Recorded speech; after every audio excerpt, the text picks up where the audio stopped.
ہم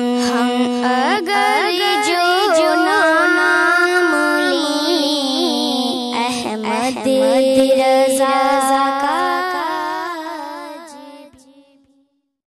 اچھا، محمد غفران خان ہے، انہوں نے پوچھا ہے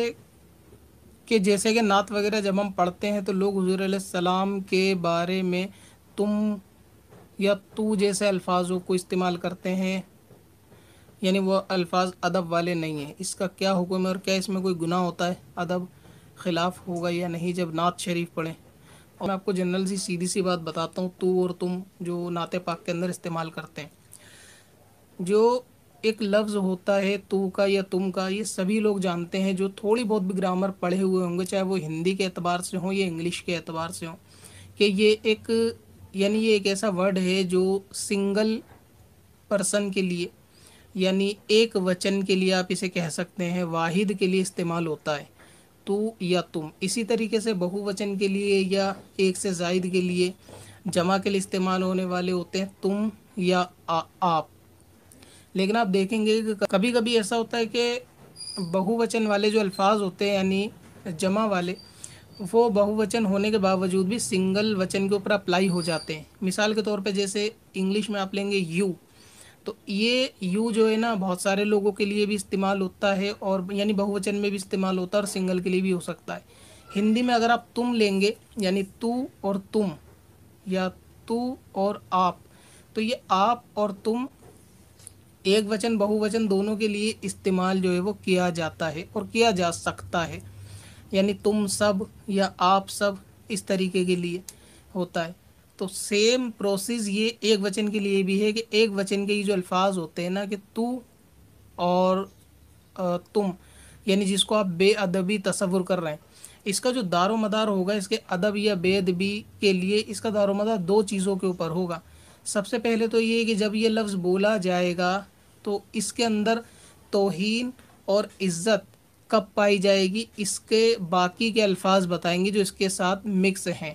یعنی چاہے اس کا اگلا لفظ ہو یا اس کا پچھلا لفظ ہو، وہ لفظ بتائیں گے کہ یہاں سینٹنس یہ توہین کا ہے یا بے ادبی کا ہے۔ اور اگر یہ خالی لفظ ہوگا تو آپ اس پہ ڈیسائیڈ بھی نہیں کر سکتے کہ یہ توہین ہے، یعنی مثال کے طور پر اگر کوئی بولے تو یہ آپ اس کو پوری طرح ویریفائڈ نہیں کر پائیں گے اس تو سے مراد کیا ہے۔ اگر یہ بولیں کہ تو بہت کرم والا ہے، تو اس کے بعد جو الفاظ ہیں یعنی کرم والا ہونا،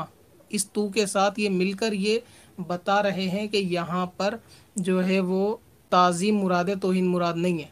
یا پھر کسی کے ساتھ یہ الفاظ استعمال کیے جائیں، یعنی اس بات کا سیاق و سباق دیکھا جائے گا، اس کا اگلا پچھلا حصہ باتوں کا، یا وہاں پر اس کی کیفیت اور مفہوم کیا نکلتا ہے، یہ ڈیپینڈ کرتا ہے اس صورت پہ۔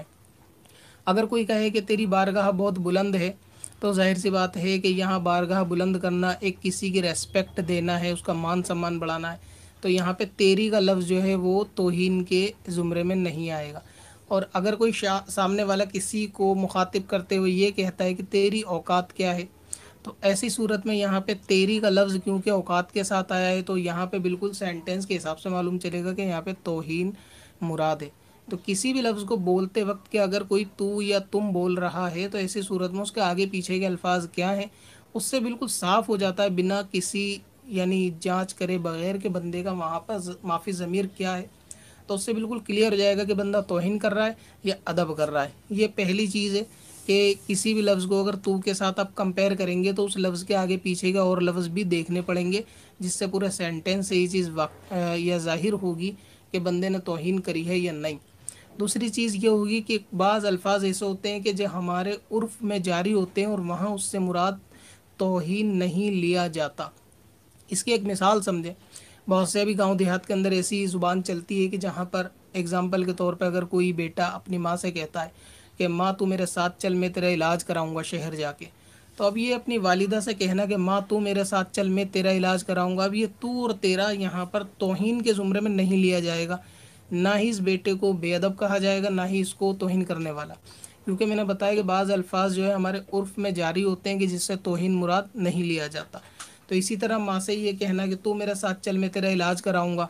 تو یہ توہین نہیں سمجھی جائے گی۔ ہاں توہین کیوں؟ کہ اگر وہی آگے پیچھے کے الفاظ ایسے ہوں کہ تیری اوقات کیا ہے، تو اس سے معلوم چلتا ہے کہ بندہ توہین کرنے کا ارادہ رکھتا ہے، اس کی نیت توہین کی ہے، اور اعمال کا دار و مدار وہ بندے کی نیت کے اوپر ہے۔ یہ اسی طرح اگر کوئی شخص کہتا ہے کہ ماں تو کھانے میں نمک بہت تیز ڈالتی ہے، تو اس طریقے کے جملے بھی جو ہے نا بعض اوقات وہ توہین کے دائرے میں نہیں آتے، کہ بعض ایسی یعنی جگہ ہوتی ہیں کہ جہاں پر یہ جملے سینٹنس جو عرف میں جاری ہوتے ہیں ان کو توہین نہیں سمجھا جاتا۔ تو اسی لیے حضور اکرم صلی اللہ تعالی علیہ وسلم پر جو نعت پاک لکھی گئی ہوتی ہیں جس میں تو یا تیرے جیسے الفاظ استعمال ہوتے ہیں، تو وہ کسی قسم کی کوئی توہین نہیں ہوتی ہے، اور اس کے آگے پیچھے کے آپ سینٹنس دیکھیں گے تو آپ کو معلوم چل جائے گا کہ وہاں پر جو ہے وہ تعظیم ہی مراد ہوتی ہے، اور کسی مسلمان سے کوئی بھی توہین کا یعنی اس طریقے کا اندیشہ رکھنا، گمان رکھنا کہ وہ نبی پاک کی توہین کرے گا، یہ ایک ناممکن چیز ہے۔ اگر واقعی وہ صحیح العقیدہ سنی مسلمان ہے تو وہ ایسا نہیں کر سکتا۔ دوسری بات یہ کہ مسلمان کے کلام کو جو ہے اس کی باتوں کو وہ اچھائی کے اوپر ہی بیسڈ رکھا جائے گا جب تک اس سے کوئی گنجائش گناہ کی ظاہر نہیں ہوتی، اور جہاں تک تعویل بند پڑے مسلمان کے کلام میں تعویل کرنی چاہیے، اگر وہ بظاہر کوئی بد عقیدہ یا بظاہر فاسق مولن شخص نہ ہو تو اس کے کلام میں جو ہے وہ بالکل تعویل کرنا یہ واجب ہے۔ مجید کی دنیا میں